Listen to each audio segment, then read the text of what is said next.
Market meltdown, and is Solana to blame? Today we'll break into all of that and give you some insights to where it's going. My name is Paul Barron. Welcome back in a Tech Path. I do want to thank our sponsor, and that is Tangem. This is a great place to do self-custody, and if you are not in on self-custody right now, you should get in there. A great place to kind of centralize your own tokens. And you guys can do this very easily by just getting the Tangem app and the card. It's super simple to set up, very secure. A couple of things that you want to note is the way that it works is it's like a credit card, so to speak, and you just need the app, whether you have an Android device or an Apple device. Both of them work. And of course, it guides you through the process of setup. Very easy to use. Use our code down below to get some extra discounts, and off you go. Let's go into, of course, what's happening in the market. The market is down today. Everybody's asking what's the antithesis of what's happening. Well, most of it has been looked at with what's been going on within the drama inside of Solana. Argentinian President Javier Milei denies that he was promoting his failed LIBRA meme coin. Couple of points in the article, I'll zoom in on that. I did not promote. What I did was I spread the word. I think he's going to need some statements here. And bad PR. I think in general, you need somebody to help him with a publicist maybe to help him actually talk about this. You could have probably spun this more positively, but it's first public statement since the Libra token controversy, and of course the local media, I like it, LibraGate, right there. You look at this right now, it rallied to 4.5 billion, which is crazy, and then 95% down after he deleted this post. Milei claims he has nothing to hide, all acted in good faith. He is kind of in a position, I think, where we're going to probably see that does this cross the line on his role in government with what's happening out there. 44,000 investors that may have been impacted. Most of them were bots, so they claim, and the best case scenario, he says 5,000 possibly were involved. So this is, listen, it's a bad eye, a bad, black eye for the industry, but I think at the same time, it also raises the awareness around what's going on in a new technology. And we've seen this many, many times before. New technology often gets abused. We've seen it on the internet. We've seen it mobile. We've seen it with almost everything. Social media still being abused today. I think it's just a matter of time before we start to see some of these things break out. However, with all that being said, he could be facing an impeachment. This is a possible scenario that could play out, and possible criminal investigation as well. So this may not go away very quickly for Milei, and really a bad move in general. This is the other thing I don't understand is how are these cabals, these meme cabals that are basically a bunch of developers that are running around getting these deals into popular people and also getting into the political side of things. How are these guys continuing to win on this? This is what I don't understand. That's the thing I think that many people are still upset about, is that we've seen this before. Other things that kind of hit on this is what's happening with JUP. Jupiter is going to bring an external investigator in following Chow's resignation, which if you look at what Meow is doing, he basically said the Meteora co-founder Ben Chow now is out. And also, most likely, we'll probably see the CEO over at Kelsier also out. So Jupiter has kind of doubled down on its commitment to transparency. I think Jupiter is one of those things. Listen, we've already gone through the FTX debacle. We are not going back to centralized. I think many people already know that. Jupiter's not going anywhere, and I think they know that. But this is kind of his statement right here. He also co-founded Meteora right there. I'd like to reiterate my confidence. No one at Jupiter or Meteora committed any insider trading. And they've also gone their way in terms of correcting the position around these executives. So this is a big deal. Ben Chow stepped down, and they announced that the protocol would hire an external third-party investigator to audit the Jupiter team. That's a good deal. I think this is going to show some narrative that the industry will need. And remember that this is still something that I think is very, very early in the meme cycle. And everybody's looking at this and saying, well, wait a minute. Meme coins have been around for a long time.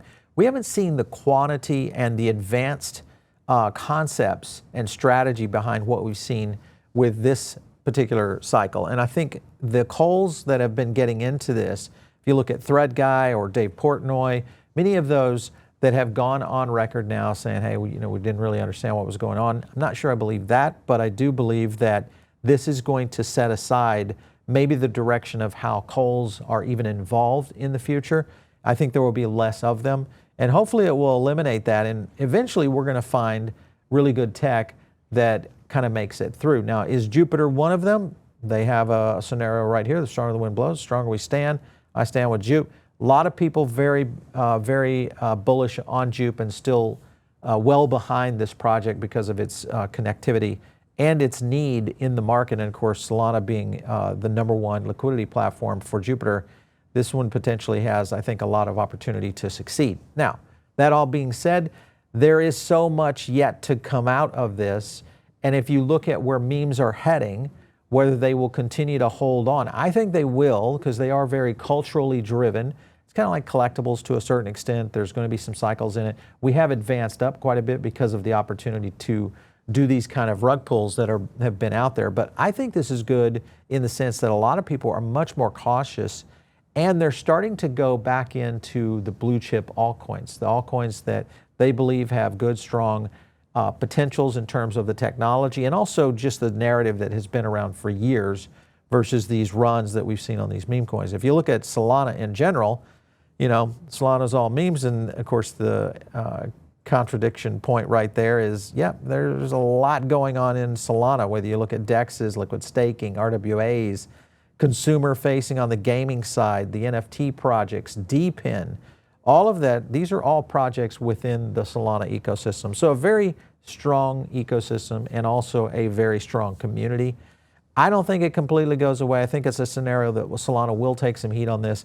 Many people are kind of pointing to whether or not Solana would even come back, and this is something that Toly's starting to reference, but he even kind of threw memes under the bus a little bit. It says if you put 20 bucks into Candy Crush loot box, you have 0 in minutes. It's like a loot box. Meme coins are purely digital and have no value. So I don't know. Let me know what you guys think. Do you think memes have no value, there's no place for it, or is this just one component of a crypto casino that is out there in the market that is going to continue to thrive? So another thing, when you look at just the messaging side of what Toly's trying to do, this is where it kind of goes back to my statement there on Milei, is that there are ways to spin this, but it does take professional PR teams, and I think also a little bit of humbleness of how you approach going into these markets. And I think that's where Toly has kind of missed a little bit of it because he threw memes under the bus. Here's a couple other statements right here. Solana founder Toly hints that SOL rebirth, saying the death is the only way out of this hellscape. And there was his statement right there. And this was after we had heard the point that they're making here, which is this time Solana is not coming back. I don't think that is necessarily the case. Now, granted, you have to navigate this very carefully, you know, for Solana. And it's not necessarily their fault, but the ecosystem itself has started to breed this kind of problem. And anytime you have those kinds of problems, Solana, if they step in and try to limit the ecosystem, there's a problem right there in the sense that a lot of the traders and the activity that's happening out there in terms of revenue and profits that the chain is getting start to go away. But I think there might be a good happy middle that could be coming into this. The other thing that Solana is doing is they're bringing their event here on stateside. So we'll see that in New York. I think it's coming out in May. That may open up an opportunity too to kind of come clean with what's happening in the ecosystem and also get a lot more people covering it here in the United States, which is going to be very critical for Solana's health. All right, let's go on to another thing. This was one last point here. A lot of people are tagging the SEC in posts about LIBRA and Hayden. This is the guy, one of the other devs on it. SEC handles civil enforcement, meaning they can't impose fines, but it could get into the DOJ side if, in fact, these guys were doing bad things. If they were lying, cheating, and stealing, that would be a problem, and that is where a scenario could get into a DOJ activity. A lot happening here right now, that is for sure. I want to go to a clip real quick because this is Hester Pierce. This is not really the head of the SEC, but definitely of the crypto task force. And she had some interesting statements on meme coins. Take a look. Is that different than just an end user launching a meme coin? How should parties or people launching meme coins think about these things as it relates to the SEC? Well, again, facts and circumstances matter. So I put that out there. People always have to think about facts and circumstances. The reach of the securities laws is broad. But I think just because something is out there and people are it's popular does not mean that it will fit within the SEC's jurisdiction. So I just caution people not to assume that there's going to be an SEC regulatory backstop to everything. You know, a lot of people now feel like, oh, we can do whatever we want. Well, there are fraud laws, anti-fraud laws in the United States. And if the SEC doesn't have jurisdiction and we see something that doesn't look good, we're going to refer that on to someone else. You're going to report the correct to the correct entity. Correct, exactly. All right, so her statement there is that, hey, meme coins are not illegal to launch in the sense of the SEC's guys. What is illegal are the activities that have been happening here, where you've got fraud, deceit, the problems that occur. And that's a completely different category of law breaking, which is where you get into the DOJ side. So I think the point being here is that we're going to see some good meme projects come out of this in the sense of real utility and/or community that is going to be very effective. It's going to be 1 in a million that make it through. So just remember that. 1 in a million, that's your odds right now. So almost everything you bet on is going to go to zero. And that's the thing I think that people have to remember. And this has happened before in investing communities. We saw it to a certain extent in the NFT community. And I think the scenario is playing out right now where it's going to open up maybe a window here for an opportunity for many of these projects to maybe take a step forward and get clean in terms of how they go to market. So a lot of cool stuff happening and bad things at the same time. Users begin receiving their FTX refunds, payments on Kraken. This looks like it's going to be coming in USDC. So likelihood is, will they go back into the market? Do you think they will go back into the market? Hit the like button if you think they will go back into the market. If you don't think they will go back in the market, then don't hit the like button. But make sure and subscribe if you haven't already. I think they'll probably dabble in and they'll probably put a little bit on the cash on the sideline. But right now the market is way down, even though that is probably up from their original investment versus when they were investing in the FTX side of things. So be cool to watch. Here's one other point right here. When you look at another strong chart like ETH versus SOL, and then what they're hitting on right here highlights the eventual rotation. And this is typical of what we've seen before. Solana is a little bit of a wild card here because in many cases it's ETH leading out these altcoin runs. Solana looked like it was going to lead out altcoin run, but we didn't actually have an altcoin bull run. So maybe that was a precursor to what's happening right now, which is a real eventual rotation that's going to take place and move into Ethereum, which is where we get out of the rug season and into what we will see in terms of altcoins. Other things happening. This is a good thing for ETH also. Grayscale and New York Stock Exchange just filed with the SEC to allow their Ethereum ETFs, ETH and ETH, to start taking stakes.